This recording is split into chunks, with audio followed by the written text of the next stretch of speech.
Bienvenidos, queridos amigos y hermanos del canal, su canal Pablo Feramonti. Estamos muy contentos. También tenemos aquí hermanos y hermanas aquí viendo esta presentación. Hoy vamos a estudiar un tema muy importante, un poco para muchos quizás será polémico, para otros será liberador y para otros curiosos será algo enriquecedor y vivificante, como dijimos en la invitación.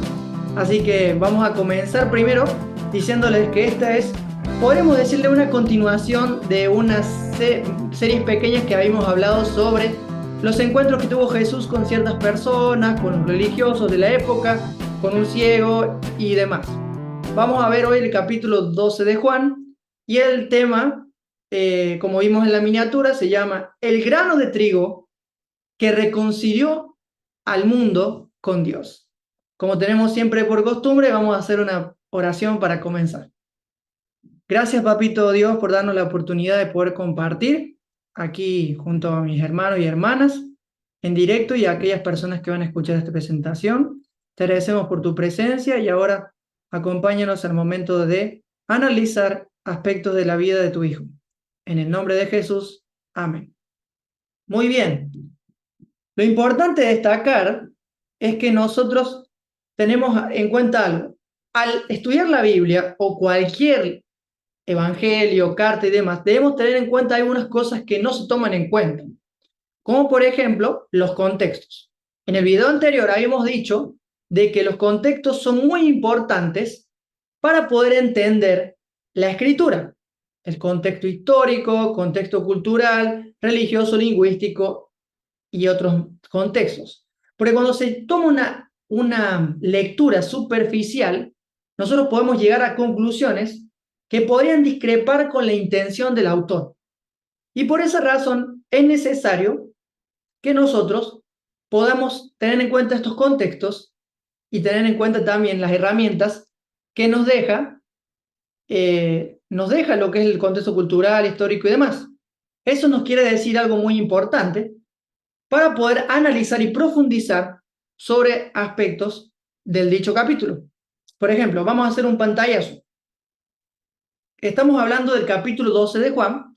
En el capítulo 12 de Juan vamos a encontrar, a modo de un spoiler, porque próximamente hablaremos de esta historia, es la historia en la cual María unge a Jesús.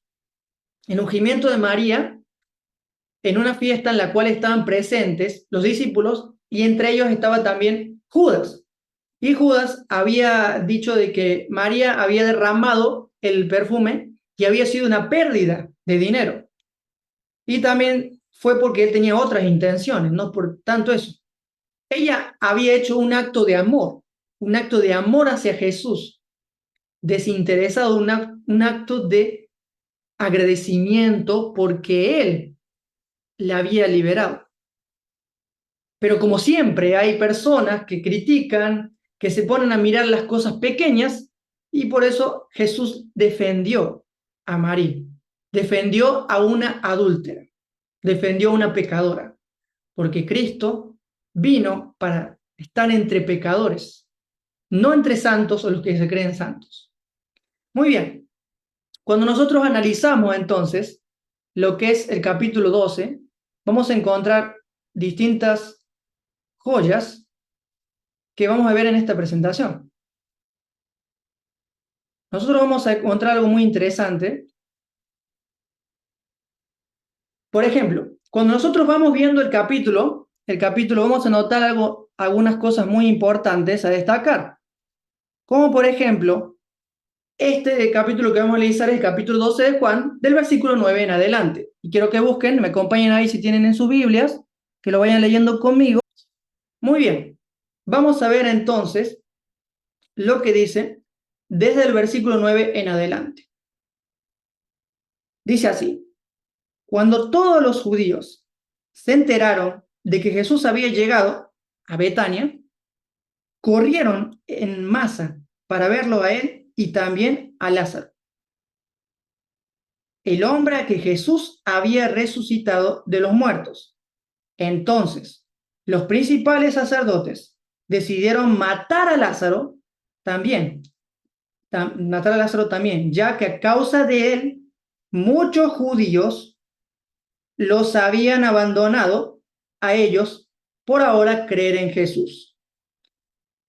El versículo 11 de este capítulo debería ser traducido de esta manera para comprender muy bien la reacción de los líderes religiosos de esa época.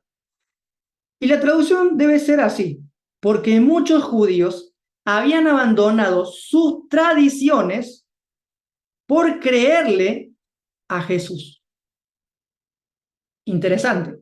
Ellos estaban preocupados por las tradiciones que por la misma gente. O sea, porque la gente dejaba los pilares fundamentales de las doctrinas o los pilares fundamentales de dicha organización, porque era una organización.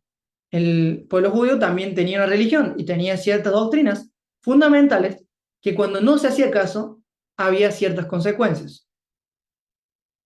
Entonces, cuando nosotros vemos esto, nos damos cuenta que la parte opositora era la religión. La gente iba a Jesús, la gente iba libre a Jesús, lo buscaba a Jesús para estar con Jesús. Pero muchas veces había dos grupos que no dejaban a la gente, a los pecadores, acercarse a Jesús. Y son la multitud y los religiosos, o líderes religiosos, en ese sentido. Entonces nosotros vamos a notar de que, de esta manera, algo muy importante, de que lamentablemente, y no lo digo que lo hagan a propósito, quizás sinceramente lo hacen, aquellas personas que quieren buscar y conocer a Jesús de una manera diferente a un filtro religioso, muchas veces son perseguidas, muchas veces son cuestionadas, incluso humilladas en público. Y eso es algo que no viene del reino de Dios, sino del reino de las tinieblas.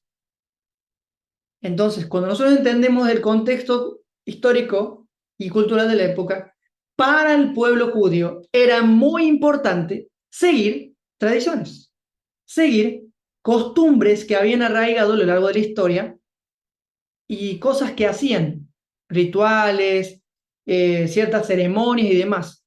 Pero todo eso lo habían abandonado por seguir a Jesús. Para que nos demos cuenta, para Jesús no van ni las tradiciones ni lo que llamaremos la moda, porque siempre, tanto las tradiciones como la moda van fluctuando, van cambiando. Lo que antes era tradición, hoy es moda. Y cuando deja de ser moda, se convierte en una tradición. De una manera, llegamos a los dos extremos, tradición y moda. Espero que haberme hecho entender. Cuando nosotros vamos analizando los siguientes versos, vamos a seguir leyendo. Al día siguiente, la noticia de que Jesús iba camino a Jerusalén corrió por toda la ciudad. Una gran multitud de visitantes que habían venido para la Pascua tomaron ramas de palmeras y salieron al camino para recibirlo. Gritaban: alabado sea Dios, bendiciones al que viene en el nombre del Señor. En otras traducciones puede decir la palabra Hosana. La palabra Hosana viene de una palabra hebrea que quiere decir, traducido al español correctamente, salva ya, sálvanos o sálvanos. ¿Y por qué razón es eso? Porque nosotros debemos notar a la referencia cruzada, a la referencia del Antiguo Testamento que tenemos en este pasaje. Si nosotros nos vamos al libro de Salmos, Salmo 118, versículos 25 al 27, nos va a decir una referencia importante con respecto a eso. Estamos hablando del verso 13, el versículo 13. Nos vamos entonces a Salmos, porque está citando Salmos. ¿Juan está citando Salmos? 118. Salmos 118, versículo 25 al 27. Ya lo tengo por acá. Dice así, bendigan al que viene en el nombre del Señor. Desde la casa del Señor los bendecimos. El Señor es Dios y brilla sobre nosotros. Bendigan. Perdón, 25. Te rogamos, Señor, ahí está. Perdón, te rogamos, Señor. 25, 26, voy a volver a leer. Te rogamos, Señor, por favor, sálvanos. En otras palabras, Hosana. Hosana quiere decir sálvanos. ¿Pero de qué querían ser salvados? Inconscientemente no sabían que ellos querían ser salvados. ¿Pero de qué? Ellos estaban bajo un yugo romano. Ellos estaban como esclavos, o podríamos decir esclavos sofisticados o esclavos con derechos en lo que es la tiranía del Imperio Romano. Y por eso ellos tenían una concepción de que la salvación era que sean liberados del pueblo romano o del yugo romano. Y por eso, siguiendo con el versículo, nos dice, versículo 26, 25, al final, te rogamos por favor, Señor, haznos triunfar. La salvación para ellos representaba no solamente ser liberados, sino destacarse como nación escogida sobre todas las naciones, o sea, ser los mejores de los mejores de los mejores. El orgullo nacional era lo que los motivaba a ellos a aferrarse a una esperanza de salvación terrenal, una esperanza de salvación egoísta, porque solamente ellos querían ser los escogidos, porque ellos querían ser salvados del yugo romano y que el Mesías destruyera a sus enemigos. Ellos tenían una visión de un Mesías conquistador, poderoso, fuerte, destructor y aniquilador de las naciones que eran sus enemigos. Sin embargo, Jesús rompió con todos esos esquemas, con todos esos sueños de superioridad moral, de superioridad entre todas las naciones, y salió a relucir un noble y simple carpintero. Un Mesías que muchos en su momento querían, amaban por las señales y milagros que realizaba, pero sin embargo muchos al final también dejarían de seguirlo, porque su Mesías no había aparecido como ellos pensaban. Y eso causó lo que es la ruina de la nación, porque ellos siguieron buscando un Mesías, y luego se dieron cuenta de que habían perdido mucho tiempo, pero ya era demasiado tarde. Y eso lo vamos a mencionar un poco también en esta presentación. Volvemos entonces a Juan. Juan capítulo 12 nuevamente, siempre en el 12, versículo 14. Entonces, Jesús encontró un burrito y se montó en él, y así se cumplió la profecía que dice Isaías, que dice Isaías, no temas, pueblo de Jerusalén, mira, tu rey ya viene, montado en la criada de una burra. Entonces nosotros vamos a ver, perdón, Sofonías es el profeta. Vamos a leer Sofonías y voy a leer no solamente el versículo 9, sino también el 10, porque es muy interesante. Vamos a leer entonces Sofonías, disculpen, 3:15. Después vamos a leer el versículo 9. Sofonías,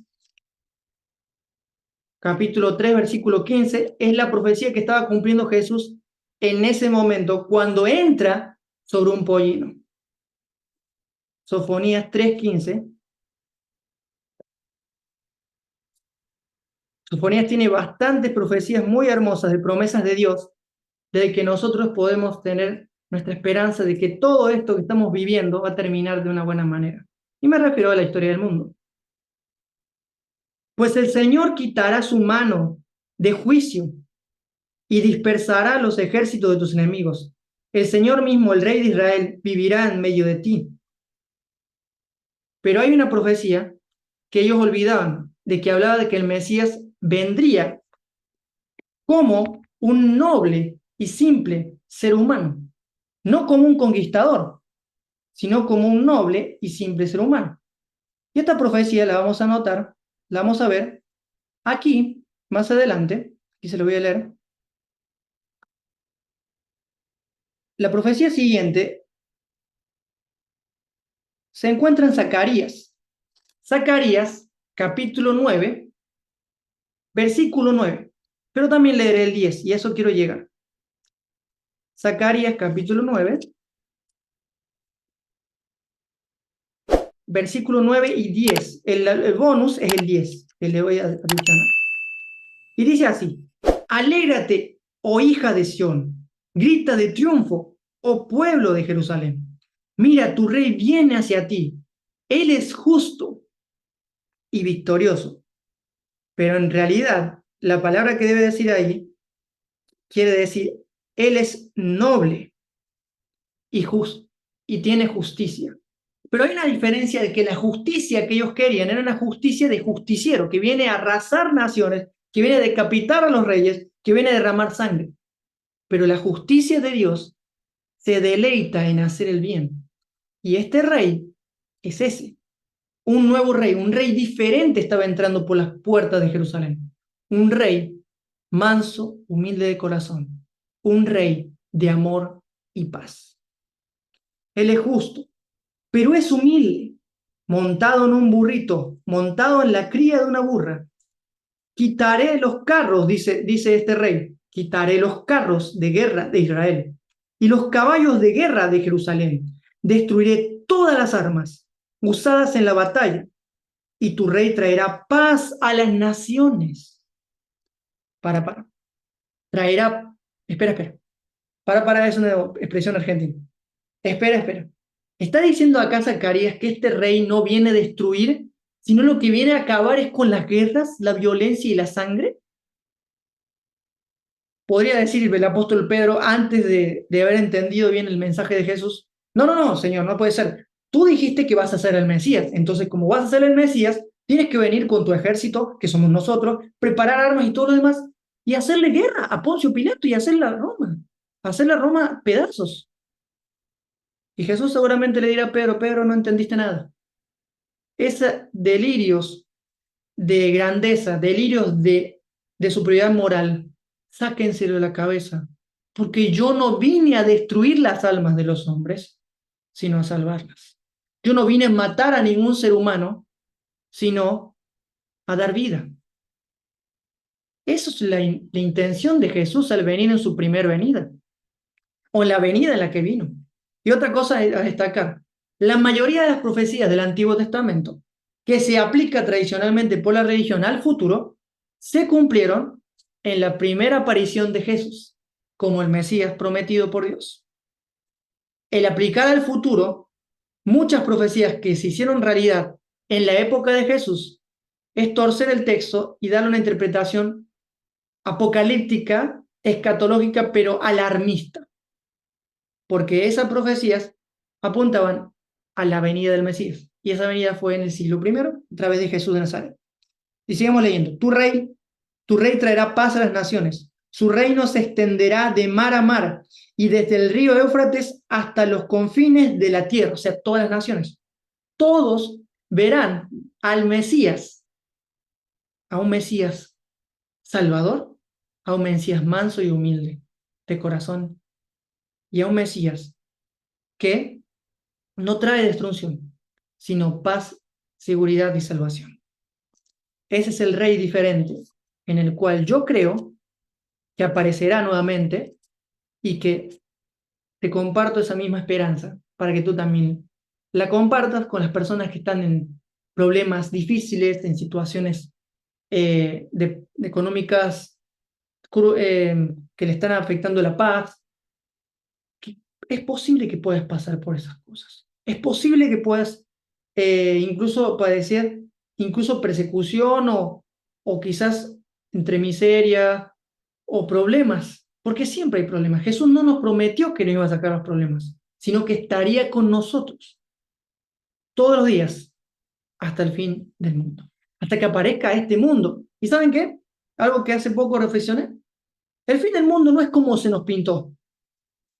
Y es algo como que en realidad va a terminar este sistema del mundo, pero que vamos a seguir viviendo en un mundo de paz, del cual incluso algunos científicos dicen, que no son muy alarmistas, que posiblemente habrá un cambio tan radical de mentalidad del ser humano, que dejará de hacer la guerra, la violencia, y empezará a generar lo que es la inclusión, a generar lo que es la armonía, la paz y también la misericordia. Volviendo al texto, volviendo a Juan, el versículo 15 ya lo leímos, era lo que le había leído de Sofonías. Versículo 16. Cuando empezaron a recitar eso, lo que pasaba cuando él entraba en un burrito y todo lo demás, los discípulos empezaron a darse cuenta, no, Jesús, no puede ser, Jesús está cumpliendo la profecía, Jesús viene como rey y va a destruir a Roma y va a destruir a todos nuestros enemigos. Uy, uy, uy, estoy nervioso, decían seguramente en su mente eso, pero Jesús no vino a hacer eso. Por eso el versículo 16 del capítulo 12 de Juan nos dice, sus discípulos no entendieron en ese momento lo que trataba del cumplimiento de la profecía. Solo después de que Jesús entró en su gloria, se acordaron de lo sucedido y se dieron cuenta de que esas cosas se habían escrito acerca de él. Los mismos discípulos caminaron 3 años y medio con Jesús, no entendieron. Y nosotros también al principio no lo entendíamos. Yo no lo entendí.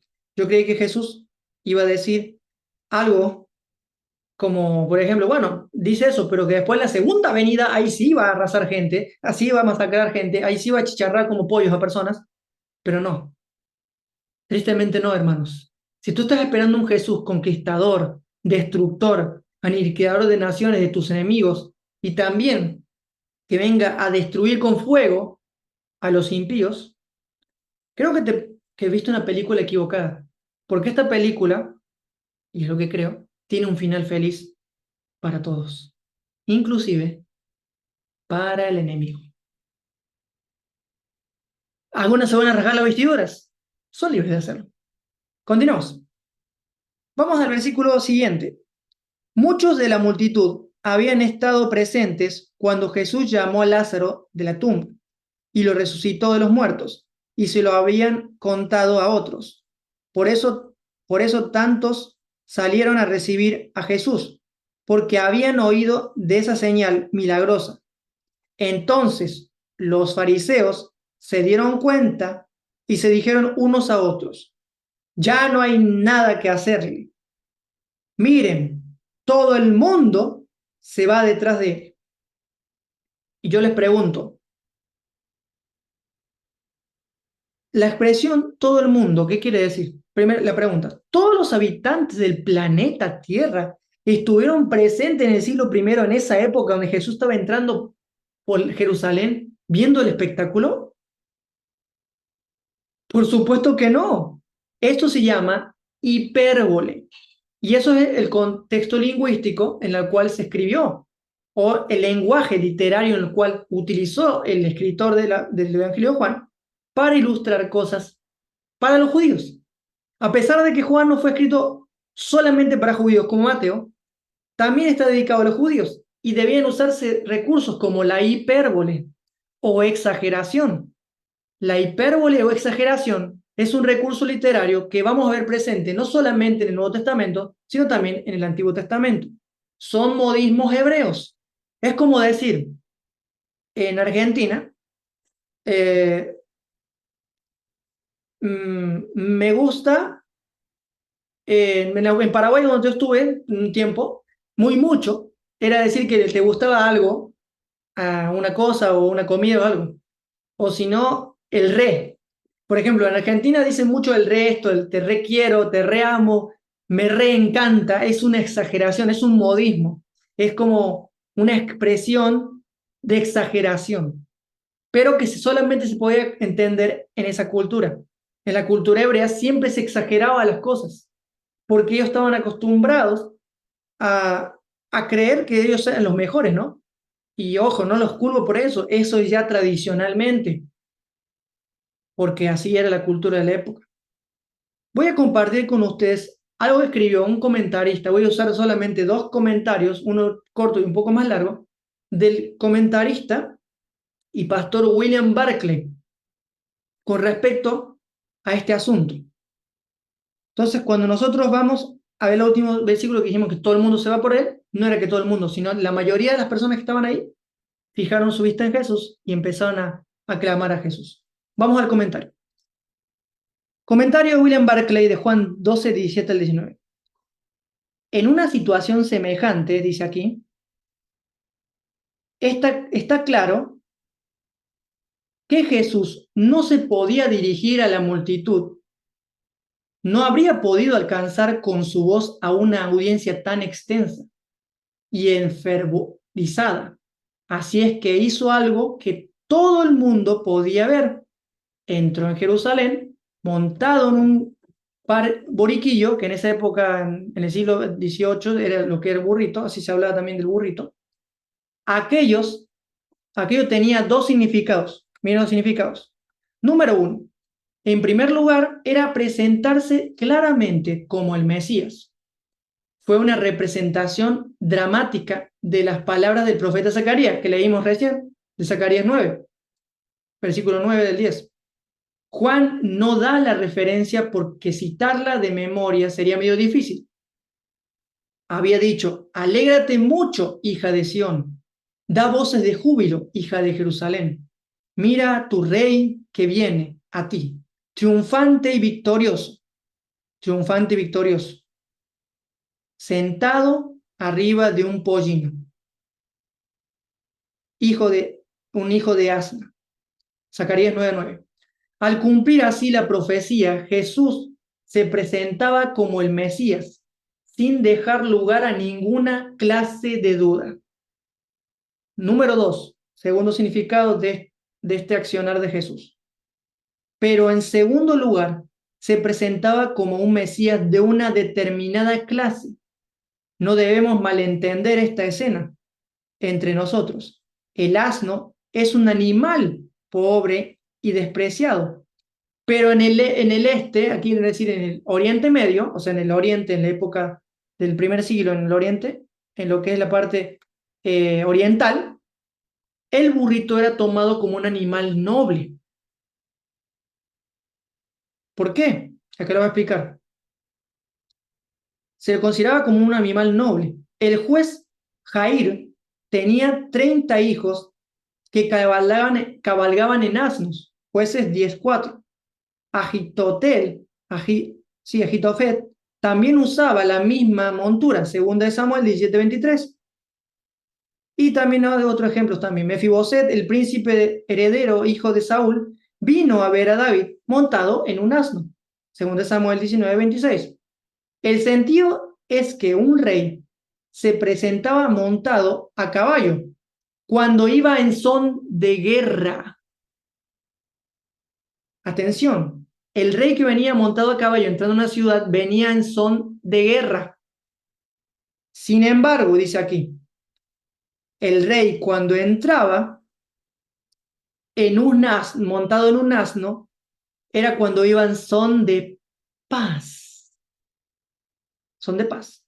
La acción de Jesús era una señal de que él no era la figura bélica que muchos soñaban, sino el príncipe de paz, según lo que dijo el profeta Isaías.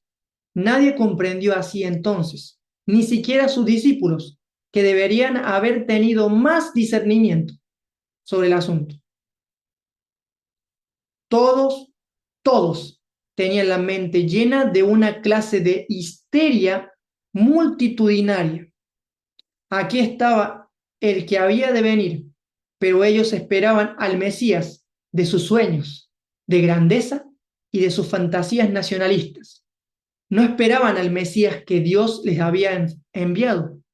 Jesús trazó un cuadro dramático de lo que él pretendía ser, pero que nadie entendió su simbolismo. Sigue lo siguiente. Más adelante el comentario dice, entre bastidores estaban las autoridades. Entre bastidores quiere decir entre mesas, ahí como espectadores también. Las autoridades judías se sentían fracasados y desesperados. Nada de lo que pudieran hacer parecía bastar para detener el impacto de Jesús. Todo el mundo se va tras de él. En este dicho de las autoridades tenemos otro ejemplo de la ironía dramática, en lo que Juan es un maestro al ilustrarla. No hay otro autor en el Nuevo Testamento que pueda decir más con menos palabras. Fue porque Dios amó tanto al mundo, por lo que Jesús vino al mundo. No porque Jesús hizo que el Padre ame el mundo, sino que porque el Padre ama al mundo, envió a Jesús. No fue al revés, que el Jesús bueno tuvo que hacer que el Padre malo y airado nos vuelva a amar por un sacrificio que él dio. No, para nada. Porque el Padre amó, el Dios inconocible, el creador, la fuente creadora de amor incondicional, ama al mundo, envió a Jesús y entregó a su Hijo para que su Hijo muriera en manos de pecadores airados. Una figura más ilustrativa puede ser un Dios amoroso en manos de pecadores airados. Y lo que dicen lo siguiente es algo interesante, que el Padre amó el mundo, por lo que Jesús vino al mundo. Y aquí, sin darse cuenta del alcance de sus palabras, sus enemigos están diciendo que el mundo entero se va tras de él. En la sección siguiente, Juan nos va a contar cómo llegaron unos griegos, eso lo vamos a ver en los versículos siguientes, a Jesús. Llegaron unos griegos a Jesús, los primeros representantes de ese mundo más amplio, los primeros buscadores de afuera. Están a punto de aparecer. Las autoridades judías están diciendo algo que era mucho más verdad de lo que ellos pensaban. No podemos dar por finalizado nuestro estudio de este pasaje sin hacer referencia al detalle más sencillo y más conmovedor de todos. Y es el siguiente. Rara vez, si acaso hubo alguna, se ha producido en toda la historia de la humanidad un despliegue tan magnífico de valentía consciente como la de Jesús en la entrada triunfal en Jerusalén. Debemos tener presente de que Jesús era ya uno, no ya un fuera de la ley. Aquí está afirmando Barclay que Jesús iba en contra de la ley, no que guardaba la ley, como se enseñaba en la tradición hebrea o judía, sino que era un transgresor de la ley. Por esa razón quisieron matarlo, porque él transgredía la ley.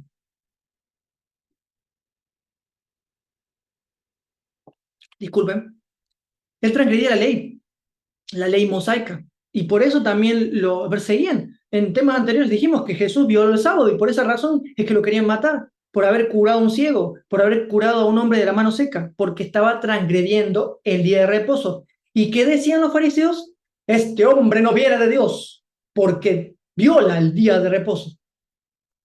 ¿Alguna vez te dijeron algo así? De seguro que sí. Pero eso es otro tema. Siguiendo con el comentario, debemos tener en cuenta, presente, de que Jesús era ya una persona fuera de la ley y que las autoridades estaban decididas a acabar con él. La prudencia más elemental habría sido suficiente para aconsejarle que se diera la vuelta y se refugiara en Galilea o en el desierto.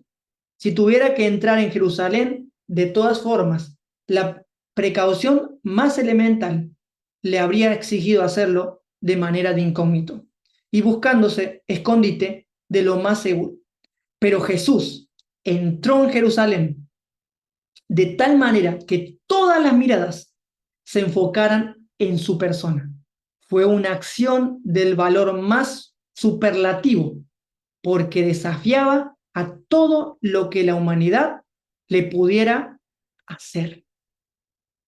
Y fue la acción del amor más superlativo, porque fue la última apelación del amor antes del final. Impresionante comentario del pastor Barclay.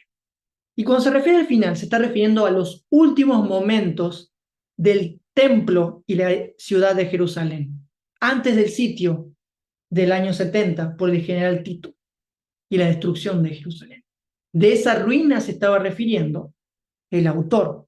No se estaba refiriendo como cierta comentarista bíblica que dijo que era la última oportunidad para Jerusalén y para los judíos. Ya fueron clavada la sentencia para ellos para siempre, como siendo antisemitas. No, aquí no somos antisemitas. Estamos hablando de la época de Jesús, porque Pablo mismo dijo, y al final todo Israel será salvo.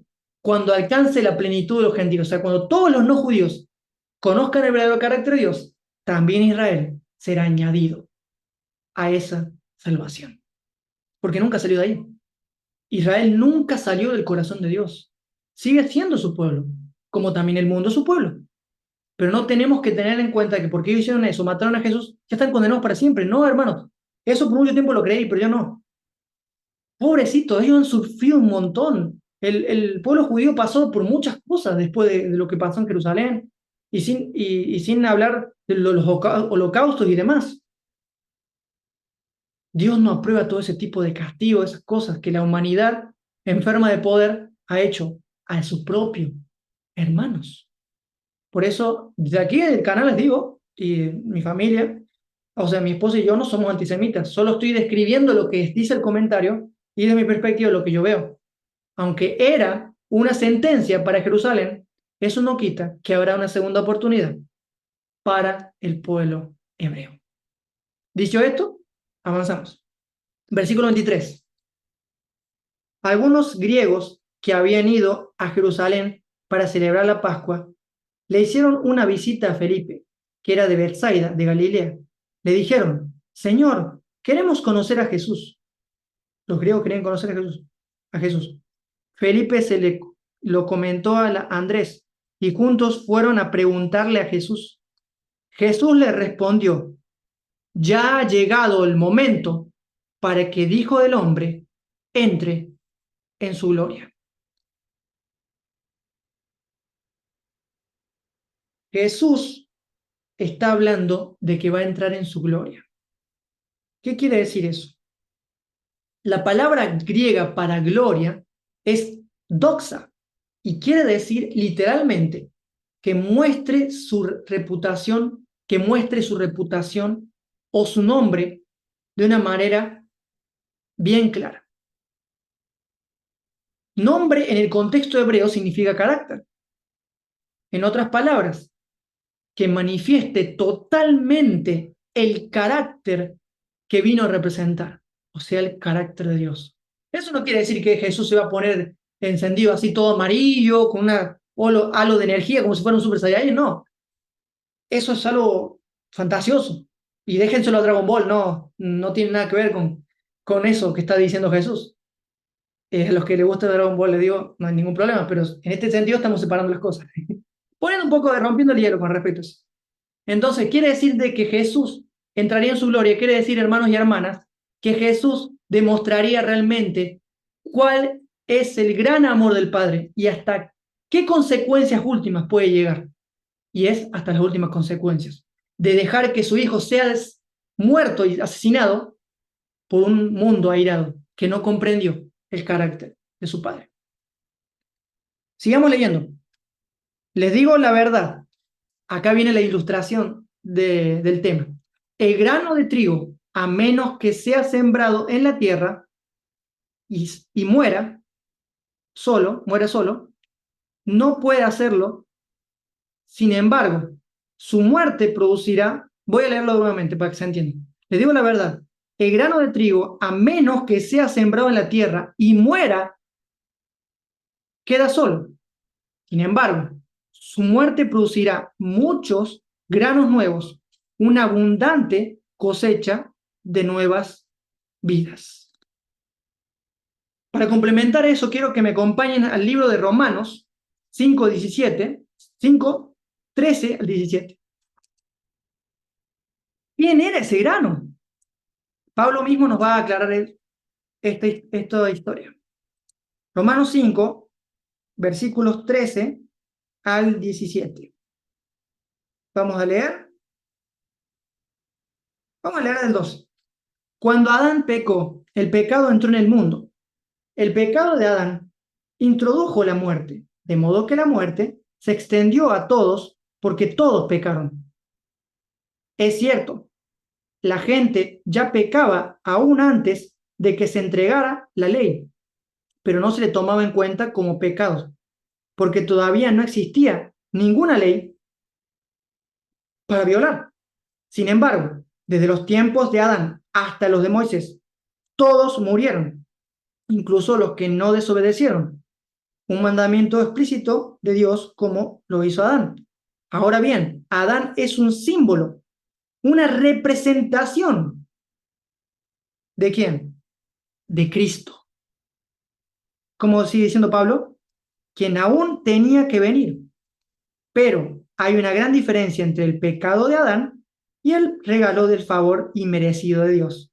Pues el pecado de un solo hombre, Adán, trajo la muerte a muchos, pero aún más grande es la gracia maravillosa de Dios y el regalo de su perdón para muchos por medio de otro hombre, Jesucristo. Y el resultado del regalo del favor inmerecido de Dios es muy diferente de la consecuencia del pecado de ese primer hombre, o sea, el primer Adán. Pues el pecado de Adán llevó a la condenación, pero el regalo de Dios nos llevó a ser hechos justos a los ojos de Dios, a pesar de que somos culpables de muchos pecados. Pues el pecado de un solo hombre, Adán, hizo que la muerte reinara sobre muchos, pero aún más, es grande la gracia maravillosa de Dios y el regalo de su justicia, porque todos los que lo reciben vivirán en victoria sobre el pecado y la muerte por medio de un solo hombre, Jesucristo. Lo quiere decir, de que este grano maravilloso, este grano lleno de amor, de misericordia, de bondad, de amor inagotable, era Jesucristo. Ese grano murió, entregó su vida para que un mundo se salve, para que un planeta, una especie se salve, para que sus criaturas rebeldes podremos decirle, que no entendieron su amor, se salven del temor a la muerte y la destrucción, que vivan libres, que vivan con libertad, que vivan en gozo, en libertad de salvación. Jesús hizo posible lo que Adán no pudo hacer. Y voy a rematar con lo siguiente, porque me emociona esto, que está en 1 Corintios 15:22.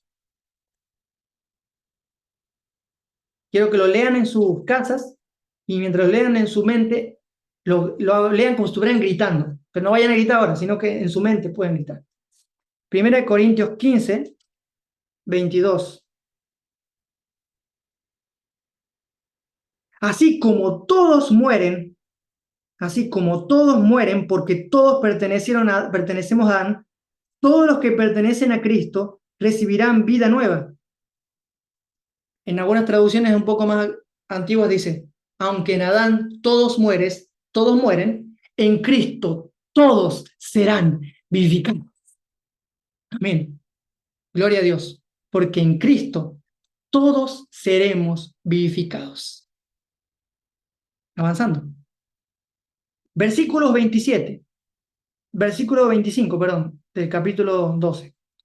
Los que aman su vida en este mundo la perderán. Los que no le dan importancia a su vida en este mundo la conservarán por toda la eternidad. Todo el que quiera servirme debe seguirme, porque mis siervos tienen que estar donde yo estoy. El Padre honra a todo el que me sirva. Pausa.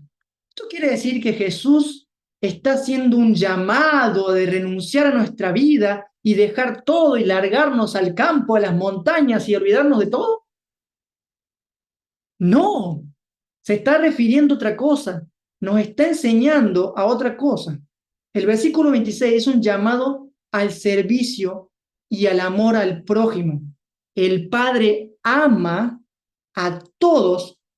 Lo que pasa es que Jesús nos lleva a la reflexión sobre cómo es de grande ese amor del Padre. No está diciendo eso, que tenemos que irnos al campo, a las montañas y todo lo demás. No, hermanos, eso ya es una exageración de lo que quiere decir Jesús. Y el Padre no es exclusivista, el Padre es inclusivo.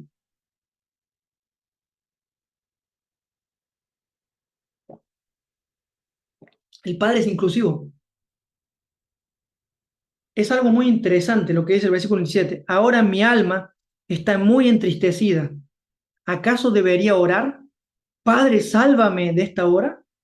Pero esa es pero esa es precisamente la razón por la que vine. ¿A dónde? ¿Al mundo? No, a la razón por la que vino a Jerusalén. Sabiendo que lo iban a matar, Jesús vino a Jerusalén para demostrar que a pesar de que lo maten, él nunca tomaría en cuenta ese pecado, ni el Padre ni él, porque su amor es tan grande que está dispuesto a llegar a las últimas consecuencias. Versículo 28. Padre, glorifícame, glorifica tu nombre. Entonces habló una voz del cielo. Ya he glorificado mi nombre y lo haré otra vez. ¿Cuándo? ¿Cuándo glorificó su nombre? Jesús glorificó el nombre del Padre en su ministerio. Y Jesús glorificó nuevamente el nombre del Padre a las últimas consecuencias en la cruz. Ahí fue glorificado más el carácter de Dios. Al oír la voz, algunas de las personas que estaban presentes pensaron que era un trueno, mientras que otros decían que un ángel le había hablado. Entonces Jesús les dijo, la voz fue para beneficio de ustedes, no mío. Ha llegado el tiempo de juzgar este mundo, cuando Satanás, quien es que gobierna este mundo, será expulsado. Y cuando yo, Jesús dice eso, cuando yo fuere levantado de la tierra, atraeré a todos hacia mí. La palabra traeré, en griego, la traducción correcta es arrastraré, arrastraré hacia mí. Quiere decir que su amor arrastrará a la humanidad, su amor arrastrará al pecador, su amor arrastrará, no obligará, sino arrastrará. Será como un imán. Ese amor atraerá a todos a Jesús. Y todos en Cristo, no con Buda, no con Mahoma, no con el Papa, no con nadie. En Cristo y con Cristo, todos serán salvos. No confundamos que todos los caminos llevan a la salvación, no. Solamente Cristo, porque todos conocerán a Cristo, el único que dio a conocer el carácter del Padre. Siguiente comentario, William Barker, ya casi llegando al final. Juan nos muestra en este pasaje la tentación de Jesús y su triunfo. Y también nos describe qué fue lo que cambió aquella tensión. La tensión requiere decir no tentación, en el triunfo final. ¿Por qué Jesús tenía tensión? Porque como hombre, obviamente como hombre, sabiendo que lo van a matar, va a tener miedo a la muerte, o sea, como ser humano. O sea, Jesús seguramente tuvo miedo, pero su fe, la fe de Jesús, es lo que lo hizo continuar hacia adelante. Esto nos refiere a la agonía del Getsemaní. Es aquí donde se muestra a Jesús peleando la batalla con su anhelo humano de evitar la cruz. Nadie quiere morir a los 33 años y nadie quiere morir en una cruz. No había tenido ningún mérito la obediencia de Jesús a su Padre si lo hubiera resultado fácil y no le hubiera costado nada. Bueno, obviamente aquí el comentarista aplica un poco de su creencia que él sí, William Barclay, a pesar de que él fue luego declarado como un verdadero restauracionista, cuando él escribió este comentario aún sostenía su doctrina o su enseñanza de bautista de que Jesús tenía que morir sí o sí para salvarnos a todos, o que el Padre demandaba el sacrificio de Jesús. Nada que ver. Pero bueno, acá aplica un poco eso. Solamente quería hacer esa aclaración. Sin embargo, vamos a ir un poquito más adelante, que es lo que me interesa leerles a ustedes. Qué interesante. ¿Qué dice? ¿Qué hubo entre la tensión y el triunfo para obrar aquel cambio? La voz de Dios. Detrás de la llegada de la voz de Dios subyace algo grande y profundo. ¿Qué es lo que subyace grande y profundo? Hubo un tiempo en que los judíos creían que Dios hablaba directamente a las personas. Fue así como Dios había hablado al niño Samuel, 1 Samuel 3, 1 al 14. Dios había hablado directamente a Elías cuando iba huyendo de la venganza de Jezabel, 1 Reyes 19, 1 al 18. Fue directamente como Elifaz temanita pretendió, entre comillas, haber oído la voz de Dios, Job 4:16. Pero en el tiempo de Jesús se había dejado de creer que Dios había hablado directamente a las personas. Los grandes días habían pasado Dios estaba ya demasiado lejos. La voz que había hablado a los profetas estaba en silencio o estaba callada. Pero no fue el eco de una voz la que Jesús oyó, fue la misma voz del propio Dios, lo que viene a la humanidad con Jesús. No es el eco de algún susurro distante de los lugares celestiales, sino el acento inconfundible de la voz de Dios. Hoy hay que fijarse en que la voz de Dios le llegó a Jesús en todos los grandes momentos de su vida. La llegada de su bautismo, cuando tomó la salida para hacer la obra que Dios le había encargado. Marcos 1:11. La llegada en el monte de la transfiguración, cuando Jesús hizo la decisión de seguir el camino que le llevaría a Jerusalén y a la cruz, Marcos 9:7, y la llegada de ese momento cuando su humanidad necesitaba la ayuda divina para el súplico o el suplicio de la cruz. Lo que Dios hizo por Jesús lo hace igualmente por cualquier persona. Cuando nos pone en caminos, no nos envía sin instrucciones y dirección. Cuando nos asigna una tarea, no nos abandona para que la hagamos en la tarea solos o con debilidad solitaria a nuestro propio destino y fuerzas. Dios, acá dice algo muy importante, Dios no es mudo.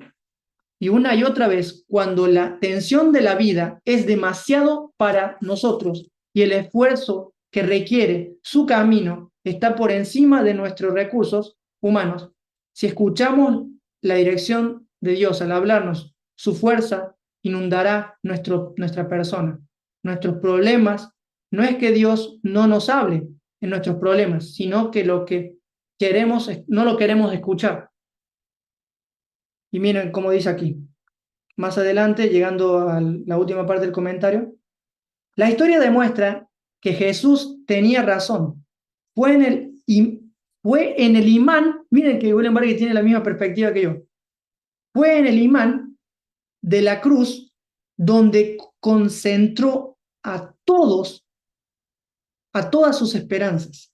Y tenía razón, porque el amor vivirá para siempre, después de que se haya muerto el poder.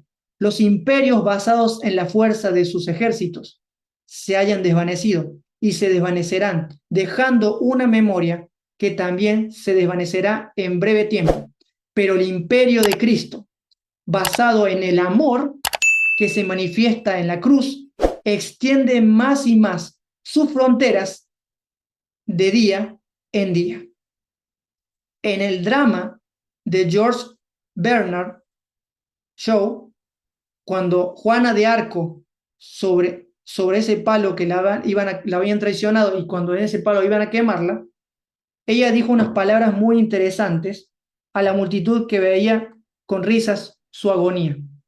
Ahora saldré a la gente corriente y dejaré que el amor en su mirada me haga olvidar el odio en la vuestra. Vosotros os alegráis de que yo acabe en hoguera, pero a través del fuego llegaré a sus corazones. Interesante. Y seguiré en ellos desde ahora y para siempre. Esa es una parábola de lo que pasó con Jesús. El Mesías conquistador judío es el sueño nacionalista de un pueblo, pero el príncipe del amor en la cruz es el rey que llega a todos los corazones humanos para reinar en ellos para siempre. El único fundamento estable del reino es el amor, que se manifiesta en una obediencia hasta la muerte y muerte. Qué hermoso. Jesús es ese príncipe, es ese rey de amor, ese rey que no se rindió hasta el final.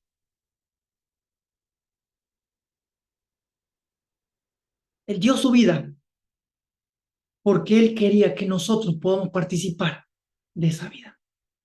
Jesús les habla de manera simbólica. ¿En qué momento? Siguiendo con los versos, ya llegando casi al final de este tema. Jesús dijo, mi luz brillará para ustedes solo un poco más de tiempo. Caminen en la luz mientras puedan, para que la oscuridad no los tome por sorpresa, porque los que andan en la oscuridad no pueden ver a dónde van, porque su confianza está en la luz. Mientras aún haya tiempo, entonces se convertirán en hijos de luz. Después de decir estas cosas, Jesús salió y desapareció de la vista de ellos. Jesús les había hablado de manera simbólica, tratando de llamar su atención sobre la mala actitud que tenían con los romanos, siguiendo a falsos mesías que procedían de manera violenta y de manera airada, produciendo guerras y revueltas y peleas y derramamiento de sangre que los llevó a su ruina. Lamentablemente, su ruina como nación en la destrucción del año 70. Cristo quería salvar al pueblo judío de esa tragedia que se avecinaba, pero la mayoría no quiso. ¿Por qué? Veamos el versículo 37 en adelante. La incredulidad de la gente. A pesar de que todas las señales milagrosas que Jesús había hecho, la mayoría de la gente aún no creía en él. Eso era precisamente lo que el profeta Isaías había predicho. Dios, ¿quién ha creído en nuestro mensaje? ¿A quién le revelado el Señor su brazo poderoso? Isaías 53:1. Pero la gente no podía creer, porque como también dijo Jesús, el Señor ha permitido cegar los ojos y les ha endurecido el corazón, para que sus ojos no puedan ver, su corazón no pueda entender, y ellos no puedan volver a mí para que yo los sane. Eso no quiere decir que Dios les cerró los ojos, sino que es una manera poética de hablar, una actitud rebelde de no escuchar la voz de un padre amante que quiere salvarte de alguna destrucción, de ruina o de algún asunto de vida o muerte, como en el caso de los judíos. Pero la gente no podía creer porque, como también dijo Isaías, eso yo lo leí. Isaías se refería a Jesús cuando dijo esas palabras, porque vio el futuro y habló de la gloria del Mesías. Sin embargo, hubo muchos que sí creyeron en él, entre ellos algunos líderes judíos, pero no lo admitieron por temor a que los fariseos los expulsaran de la sinagoga, porque amaban más la aprobación humana que la aprobación de Dios.